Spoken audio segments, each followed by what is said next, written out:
Of the slain soldier in Shaman is underway at the 37 military hospital. He will later be taken to the military cemetery. The 25-year-old soldier was met his untimely death last weekend when there was a clash between some youth.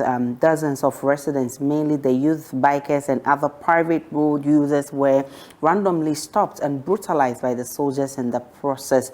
There's been a general public condemnation of the military brutality supposedly aimed at meting out justice to Sheriff Imoro's kill. Several others who were arrested in a subsequent police swoop from the incident have been screened and released. We will be hearing their accounts shortly, as some are still yet to recover from the brutality suffered at hands of the military. Let's cross over live to 37 Military Hospital, where my colleague James Aveji is covering the funeral. James, if we have James on, James, bring us up to speed as to what is happening at the event. We'll be going live to the Shaman Community also, where my colleague Maxwell Agbagba earlier engaged with some victims and of the brutality that were meted on them last Monday. But this is a recap of what has happened so far as we try to get James Aveji, our man on the ground, to tell us more about this. Military men stormed their Shaman town in a swoop to identify the killers of the slain soldier. And in that event, they arrested about 180 civilians who, according to the MP of the area, 150 have been released so far, and they still have 30 people in the custody of the police. There's been several condemnations over what the military did, brutalizing innocent people. The defense minister has since apologized for the brutalization of innocent people, but he says the operation was sanctioned and therefore government will not apologize for that. My colleague James Aveji is there for us. If James, you're on, bring us up to speed as to what is happening currently at the burial service. Well, we're still trying to get James Aveji to join us. We'll also get Maxwell Agbagba, who is in the Shaman community. The community is angry at what has happened. There's been several condemnations over what the military did on Tuesday. We'll be getting more from that community and from the burial service of the slain soldier Moro Sheriff. But let's get on to other stories, and we'll bring you that as and when we get there. Well, my colleague Maxwell Agbagba has joined us from the Shaman community. Maxwell, what can you report from the Shaman community? From Tuesday and then Wednesday and then Thursday, what's one thing? Like one frame so 3 days near Aqualano Pony home fan. 3 days near Ono no Coban Sana Yedi. 3 days near Minian Didi. Minis Council Media Aqualani Beko Hospital. Oh, she's very distressed. She says that since the husband was picked up by the military on Tuesday, she's not heard anything from him. She says that her child is sick. She's unable to take the little girl to the hospital because she does not have money to do that. Maybe some kofona mobile, omuko no mobile ni dia, omuso omuhunu wo ho. Ama ni nan po apra ni simba ku ni ha say ya hunu ntimi nanti papa. Well, she says personally she's not heard anything from her husband, but she says for those who were with him, who were arrested together with him, they said they saw him with a swollen cheek and also injured, has a leg injury also, but she has not heard anything, from the husband.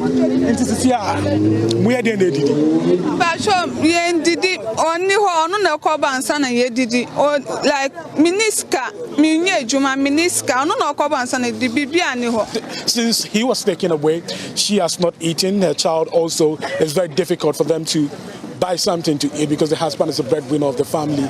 Oh, it was a great scare. Because when they came, they were first invading into the house by knocking the main gate. They knocked the gate severally. Nobody came out. So with that response, they tried to jump over the wall. When they jumped over the wall, there are extra gates to the to the rooms. So they break that rooms and entered. So in entering, they break about 6 trap doors. Because when you are about to sleep at night, you can't lock the main doors. We all lock the trap doors. So they broke all our trap doors, picked 4 gentlemen out, and they started brutalizing us outside. They drove us up like a military man, whilst we are a civilian. Beat us up from 3 a.m. right to 8 a.m. And we were taken to Michelle camp. After when we were taken to Michelle camp, they were not doing anything, no investigation, but they went back to Laku to invade about 140 people and brought back and add up to us. After a while, we were taken back to Burma camp, and at Burma camp, it wasn't an easy task. We went through a lot of hell. We were beaten at Burma camp, trained well. They say they'll train us to be a soldier, and we were beaten all our bodies all over from head to toe. All of our body was. What did they use to beat you? Oh, rod, rulers, stripes of warriors. Let's go live to the burial events of Sharif Imoro, the 25-year slain soldier. And as you can see, there's a myriad of military personnel over there who are mourning and paying their last respects to the slain soldier. We will be getting you more of that, but just a way of a recap. The slain soldier was murdered during the weekend in Hashama at dawn, and on Tuesday morning the military invaded the Shaman township in a bid to look out for the perpetrators. In the event, a number of people were brutalized. 180 people were arrested. We are hearing that 150 out of those arrested have been released. 30 more are in the custody of the police. And of course, let's go back to we'll go back to Hashama, but of course, just by way of recap, we're hearing that the soldier is less than a year in the military. We've been hearing from family of the soldier who are demanding justice for the slain soldier. Let's go back to Hashama. Maxwell Agbagba is in that community. In this neighborhood. So this is the spot where the body of the soldier Sharif Imoro was found. It was discovered early in the morning by some of the residents here in the Hashama Taifa community. Many of the young men who live here in this community have since fled. Some of them who were not arrested by the military, who, with the benefit of hindsight, know what happened to their colleagues, have now fled the community and are not back. Some of the people who were taken away, we are told, have returned, but have moved to other parts of the Hashama town. I have a woman here. We're going to talk to her. Mommy, Pacho, can you come closer? Let's talk to you. Pacho, your first saying? Joyce Dogbe. Joyce Dogbe. Okay. Pacho, yes, we are teaching and yes, Yanyani and I have say, I'm out for those who are. Inti yes, we are my and this one who say, Obida Hasi. Until Obida Honum, yes, we are Nimuni Pacono so. And then I yes, you show Musasana so ye from Mubaha. Okay. Omubayano. Yengina yejina hosa na ombefa ni pakono. Inti ye woman ti say 4 days and 5 days. Ye die no anajo ti say 4 o'clock and 4 o'clock no mu gbag no mu boye pon na mi ba no mu omu ye mema miensa na ba ku de oda fichire ho na mienu de oda dan mu inti ho no mu na mu so omu na mu twem ba bonte. Okay. So she's been explaining, giving us a chronology of events. She says some hours after the incident happened, they woke up early in the morning and discovered the body of the soldier lying right here. She says some days later, military men, soldiers stormed this community. They entered their room and then, what's your name? Omu 17 and about 20 years. Okay. So they took 2 of the children away, 17 years and then 20 years. But Omwa back. Omaba. about to say 11:30.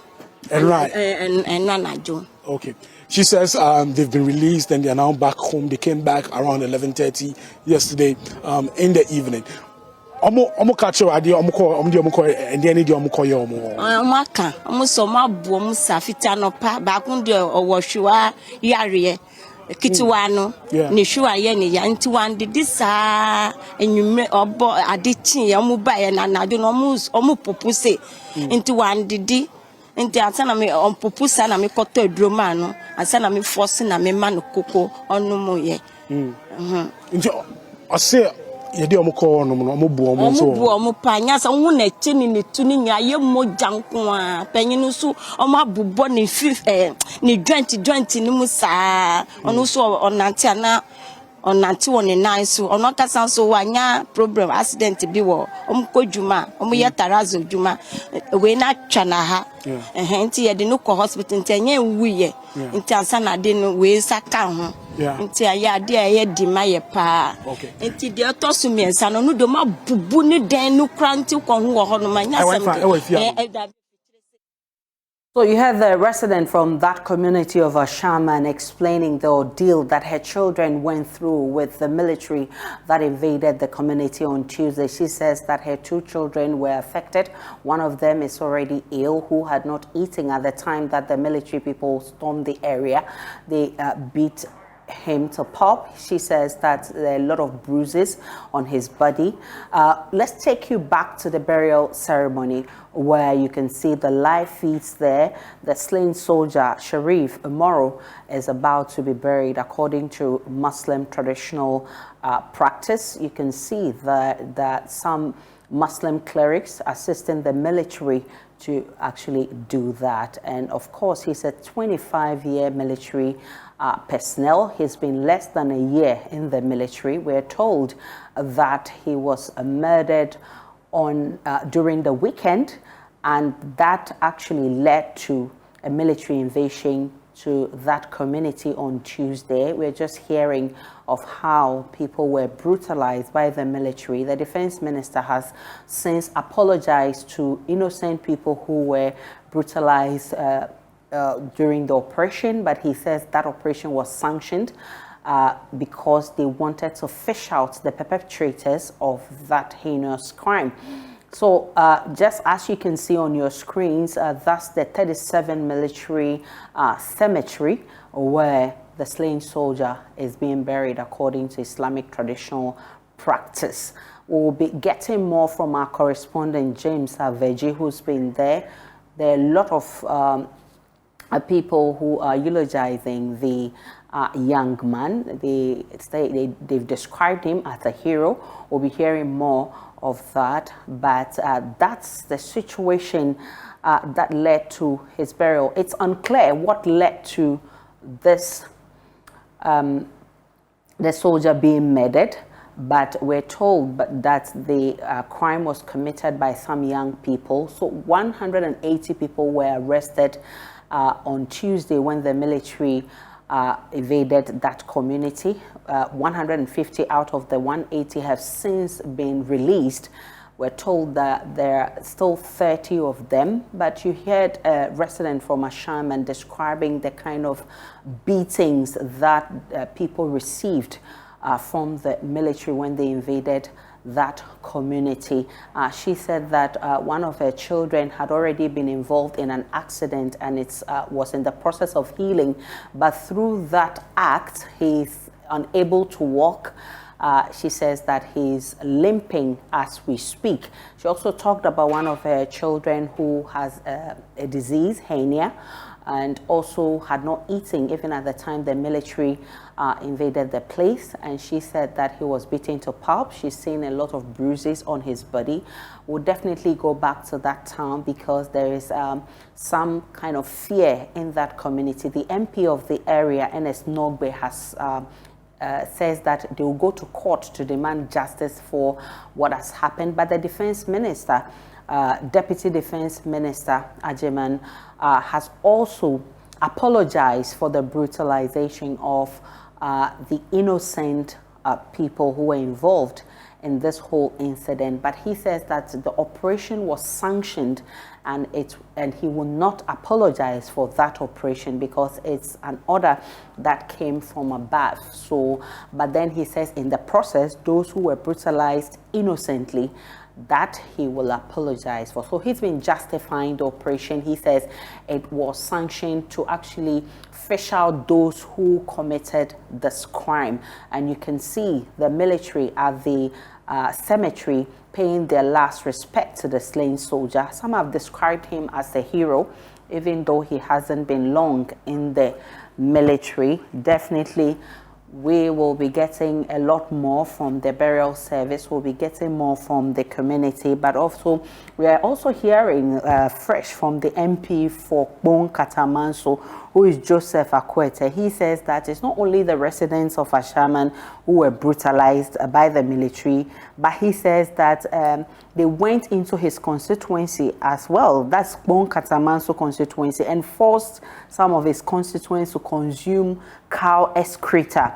The honorable member said that his constituents are living in fear as we speak, with some already fleeing the community. This is something we'll be interrogating further. Our correspondent, Kwekwa Sante, will be joining us with more on this to find out if those people in that community, in the Bon Katamanso community, also were arrested. We'll be finding out more from him, and we'll also be finding out if some of them were injured through this exercise. So we'll be getting more on that, but definitely on your screens, you can see those who are assisting with the burial service. Definitely these young men you see are loved ones. I'm sure they are friends and family of the slain soldier, who people have described as a hero. He's less than a year in the military, but they say he's a hero. We'll be hearing more from the funeral ground.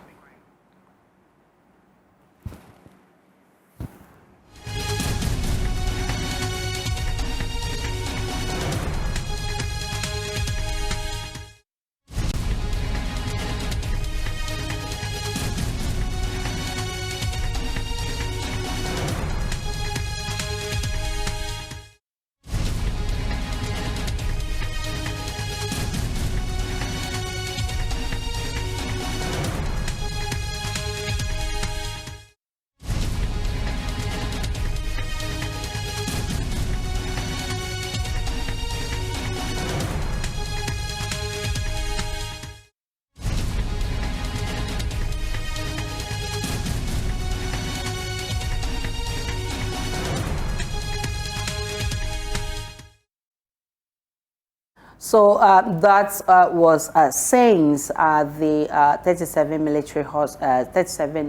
military cemetery, where the slain soldier Sharif Imoro is being buried according to Islamic traditions. We'll be getting more from our correspondents who are monitoring this for us.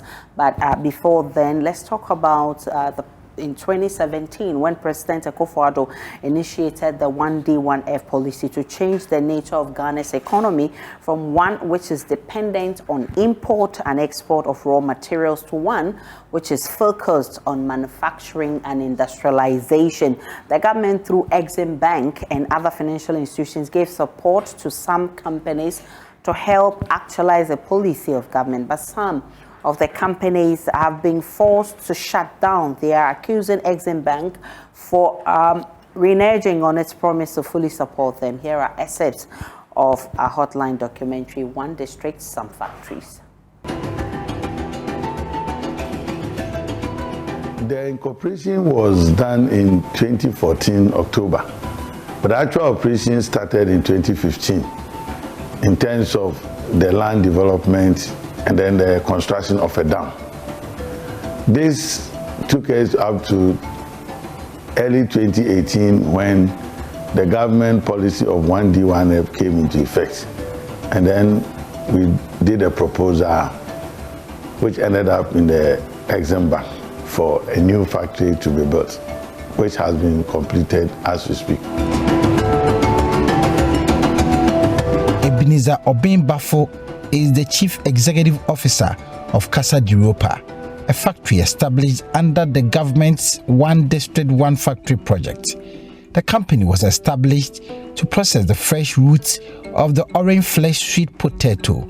These potatoes are turned into flour, which is used to make bread and other pastries. Casa de Europa is not producing, and the reason is lack of cash. In October 2018, the funding stopped. At that time, almost 50% of the funds has been released by the Exim Bank of Ghana. But unfortunately, it stopped. It took the bank a whole year, up to October 2019, with the intervention of the board, including the board chairman, who paid a visit to the factory at that time in October 2019, and realizing where we were, we could finish it up. Then an order was made for the funds to be released. Thank God the funds were released immediately. I think 2 weeks after the board visit, we got the needed fund. By that time, there was a cost overrun, but we were bent on completing the factory. So we made Exim Bank aware that we will finish the factory on time. Thank God by 2020, between March and May, the factory, as you see it today, has been completed.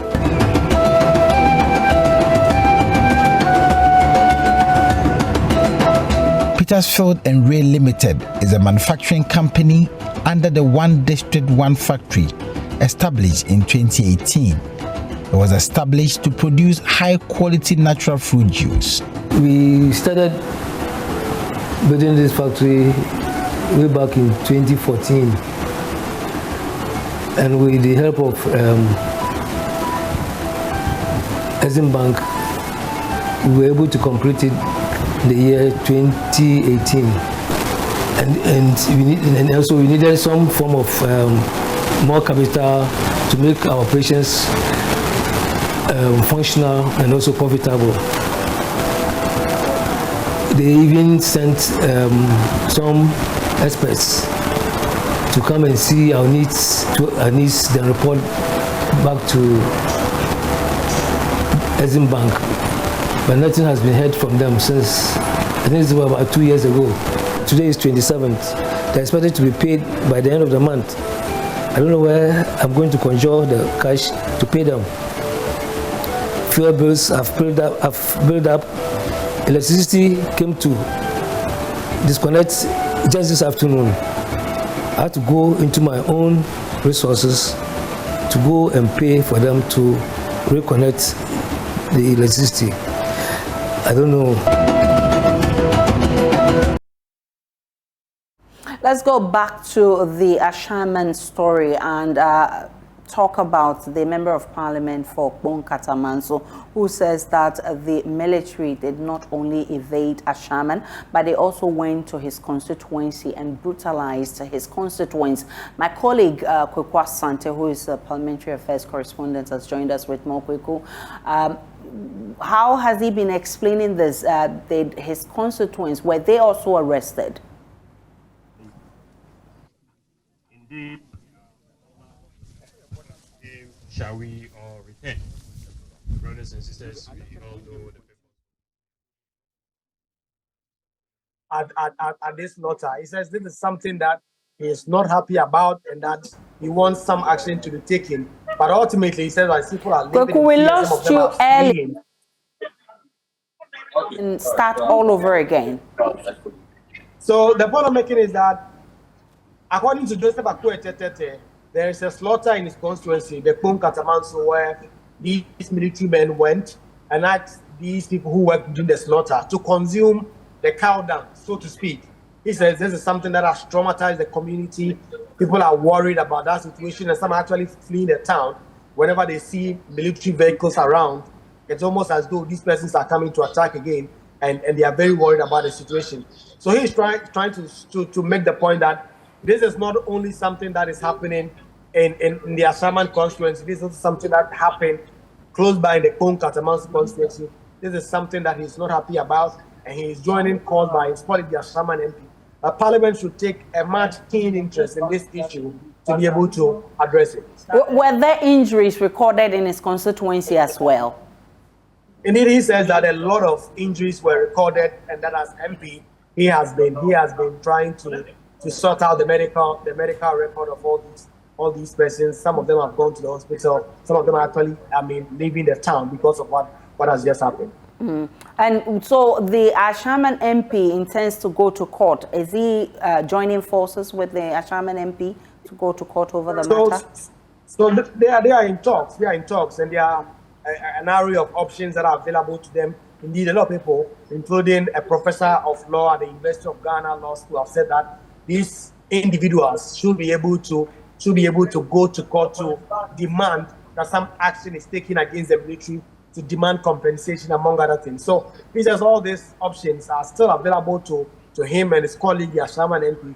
As and when they make a decision, they will make that clear. Kwekwa Asante is our parliamentary affairs correspondent. Let's take you to the military cemetery where there's a burial for the slain military man. Let's speak with our colleague James Aveji, who is monitoring events for us. James, what can you report from the military cemetery? It is from his colleague military officers before the body was conveyed from the 37 military hospital to the Bemakam cemetery here in Accra. When we got here, there was a short prayer by the graveside where the Muslims imam, we saw the vehicle of the chief imam who was around to also pay his last respect as well as lead the religious activities at the 37 military mosque. And then we are here at the cemetery. The late soldier Sheriff Imoro's colleagues or his colleague officers are here together with high-ranking military officers, family members, as well as the his schoolmate from the Ekwehuman Senior High School are all here in Akosombo to pay their last respect for him. What we're witnessing now is the final sermon, Islamic sermon, and he has been lowered into the grave, covered already, but the prayers and sermon is ongoing for him. We can take a listen to with the classmate of the slain soldier.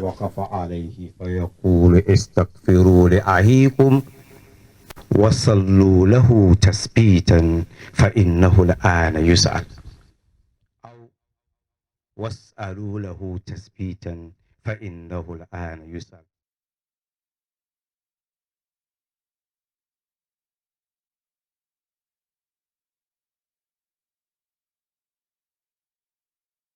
Don't rush going home. But however, there is a tradition that we need to do.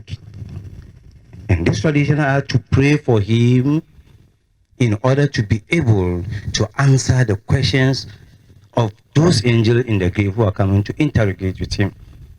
And then two, we should seek forgiveness of Allah for him. Because now that we have buried him, even now, he is with him.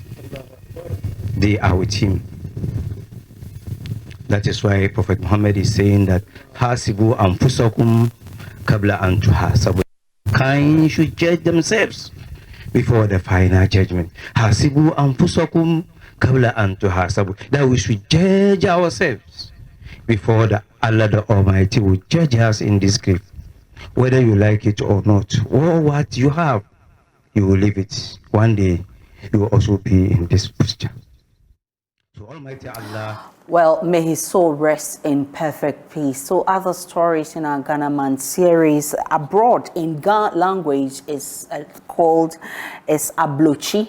In Akan, it's Abrochire, and in Ebe, it is Ablochi.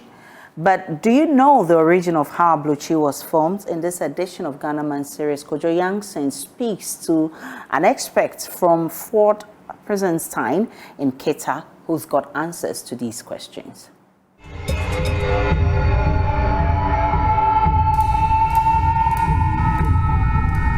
Slavery is a dark stain on Ghana's history. All along the country's coast, European colonizers built forts and castles as trading posts where they could buy slaves from local tribes and ship them off to the Caribbean islands, from where they would never return. Many of these stone edifices are still standing today, but like all historical buildings, the attraction is not the aging structure and the crumbling walls. It's the haunting stories they tell. On today's episode, we bring you perhaps the most haunting of all slave stories. Come with me to Keta in the Volta region, to the last Ghanaian fort on the way to Togo. Welcome to Fort Prinsenstein.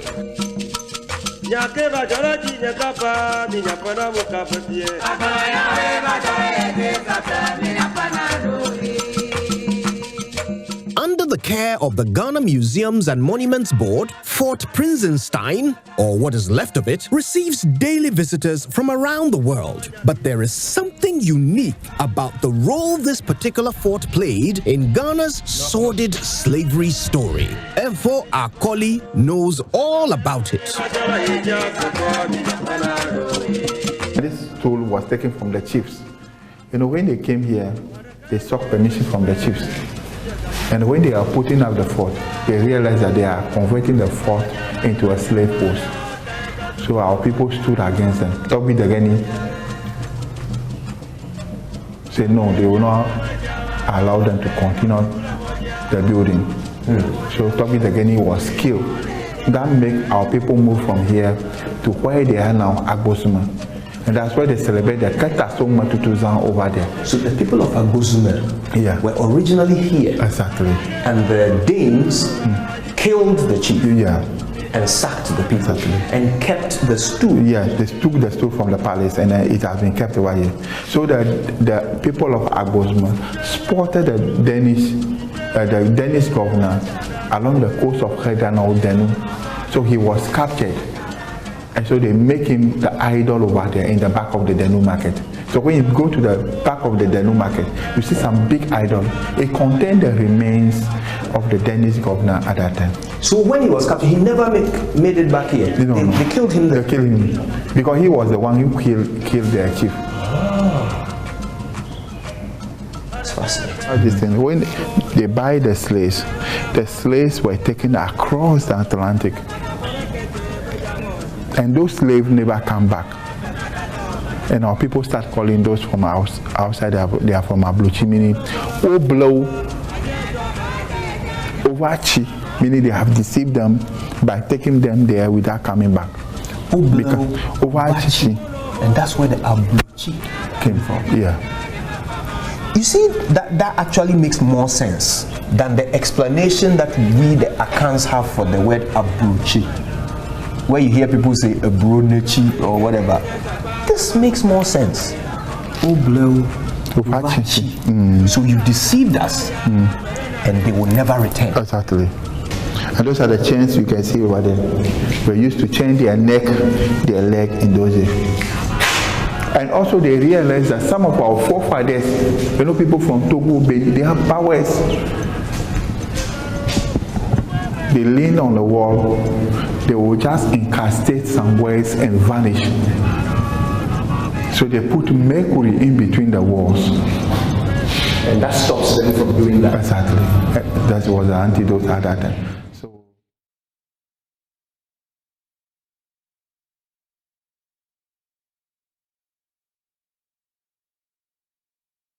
The Consumer Protection Agency says that the PRC should not think of increasing utility tariffs in their second quarter review. Utility tariffs for electricity has been up by 26.96% and 8.3% for water. The CPA says it is unhappy with this and it's been expressing its displeasure at a news conference.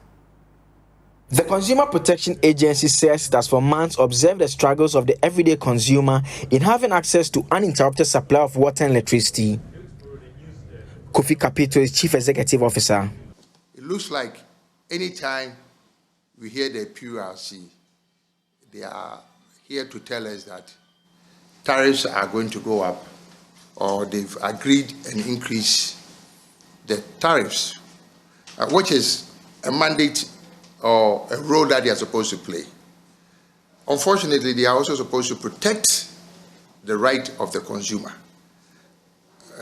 which is also in the view of the CPA. Sometimes, after we agree to pay the new tariffs, we don't see anything happening to help the consumer in terms of uninterrupted supply of these utilities. Because if you ask me to pay because you need the money to do a better job for me, and I pay, and the job is not being done, that means you are not being fair to us, the consumers. He adds that if the PURC does not adhere to its mandate, it will consider seeking an interlocutory injunction against the Commission. This time, the CPA, the Consumer Protection Agency, is going to be watching as to the performance of the utilities, as to how much we have agreed to pay in the first quarter. If they don't merit, if the supply doesn't improve, if the services don't improve, the CPA will not hesitate before this announcement is made, go to court and seek an injunction to mandate the regulator. I'm not dealing with the utilities. I'm dealing with the regulator.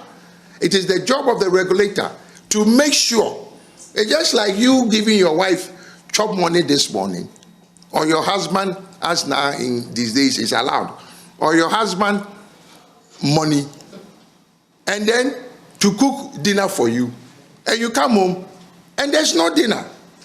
I think your wife or your husband hasn't been fair to you, because you gave her the money, you expect dinner. Same way we expect the regulator, who is PURC, to make sure that we have agreed to pay the last quarter's increase. We also expect the services to improve. Otherwise, the second quarter increase might be something that we'll go and seek an injunction in court against them for them to implement it. The Public Utilities Regulatory Commission has increased electricity and water tariffs by 29.96% and 8.3% since January 2023. The agency is set to announce its second quarter tariff adjustment soon. Linda Darko's report for JoyNews. That's live on JoyNews today. We're coming to you live from our studios in Kokomin. Let's take a break. When we return, there's a very latest coming from the world of business.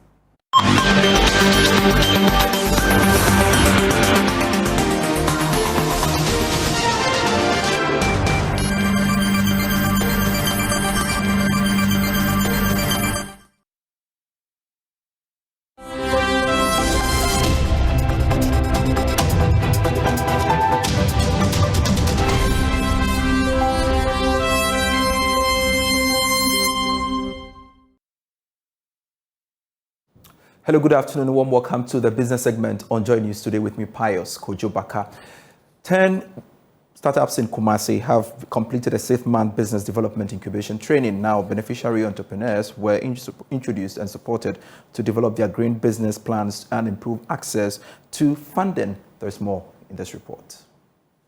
In the ultra-competitive business world, lack of knowledge and skills have been identified as blockages to many business startups from operating efficiently and successfully. Beneficiaries of the Recycle Lab Ghana and the SNV Green Incubation Program will tackle the lack of business training and shape their businesses into viable ones. The graduation ceremony was themed, Boosting Green Employment and Enterprise Opportunities in Ghana. The ceremony featured the graduation of cohorts 3 and 4 of the Green Incubation Program who are in the fields ranging from fashion, catering, and food processing. Project lead for Recycle Lab Ghana, Aqua Obinche, indicated that the training emphasizes efforts to ensure environmental consciousness whilst making profits. Throughout the 6 months incubation program, we were able to support these businesses, hone their business, shape their businesses into a viable one, so as to make sure that they are able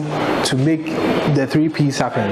That is, they have the people in mind, they have profits, of course, in mind, and also they think about the planet as well. Corporate trainer Miss Rita Krampa encouraged beneficiaries to uphold entrepreneurship and sustainable business ethics.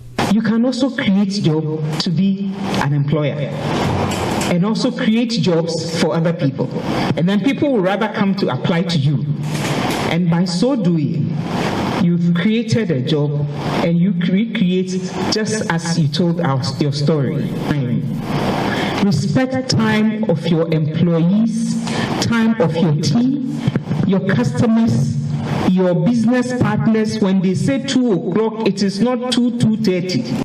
A fashion designer and beneficiary, Gladys Che Oforiwa, is very happy the training has been an eye-opener. I realized that there were a lot of things that I didn't know, like my financials, registering my business, how to search for open markets, a whole lot. I didn't know all that. But upon coming here, I got the insight on how to take proper financials, how to know the market, and also how to be investor ready for a business like mine. So I'm very grateful to SNV and Recycle Lab for what they've taught me and how far they've brought my business. Thank you. Thank you. Beneficiaries were awarded certificates and citations. The Boosting Green Employment and Enterprise Opportunities in Ghana Green Project is a 4-year project implemented in the Ashanti and Western regions of Ghana. The project is an European Union-funded program that SNV Ghana is implementing with the United Nations Capital Development Fund. The project seeks to support the development and scale-up of businesses in the agriculture sector, renewable energy and water and sanitation sector. It targets young people between the ages of 15 and 35. Reporting for JoyNews, Clinton Yeboah. And that'll be all for business for now. I am Pius Kojobaka. My colleague Darrell Kwa will come your way at 1 p.m. with the marketplace.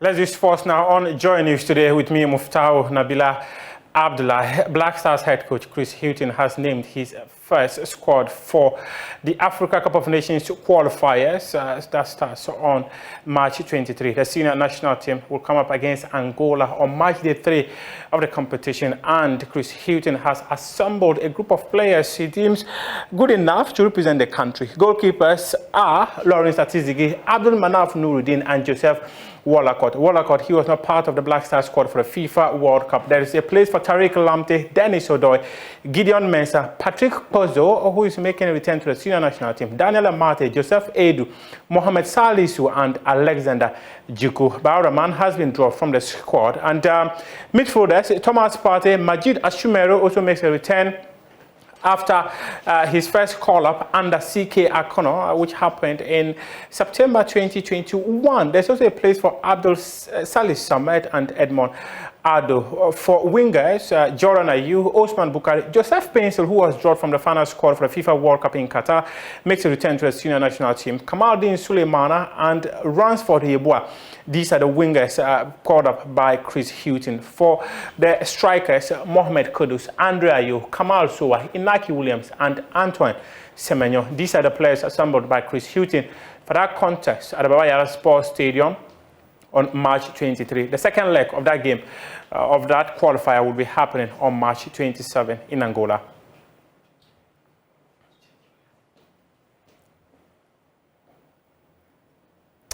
And last week, we started with a series that we described as Bush Resource Centers. The government of Ghana in 2018 started the construction of multipurpose sports facilities across the country. One of such facilities is the Azuma Northern Youth Resource Center, which has been turned to a bush, despite the investment of about $3.6 million on that facility. Well, one man who has benefited from using the Azuma Northern Youth Resource Center is Coach Oforie Asare, head coach of the Black Bombers. He has called on government to ensure that the facility is renovated so that they can train their athletes. Well, I think we gain a lot from Hashama Nursing Sports Complex. When I remember when we were training Bukum Banku, them, Chatu, a whole lot of boxers who are very good boxers were trained at that time that Hashama Nursing Complex was there. And even there was a whole lot of promotion, boxing promotion also going on there at that time. The whole lot of our champions were having the fights at the that place has helped in our development. I think even not only boxing, other sporting disciplines were also doing their own thing. The football was also doing its own thing. There was a tennis. There are a whole lot of sports disciplines were doing things there. And when we were training there, we trained there, we sleep there, we eat there. So it's a good place for camping at that time. And those things all happen that there's nothing we can get there again. We stop going camping there. We stop. So many things happen, and so it was a big blow when we were not getting the opportunity to use the place again. So if something can be done for us to gain back that facilities, why not? You can catch Coach Furasari's conversation on the AM show tomorrow, and also on Sunday, where we'll bring you the full interview on Prime Take at 9 p.m. That's your sports for now. We do have more sports stories on myjoyonline.com.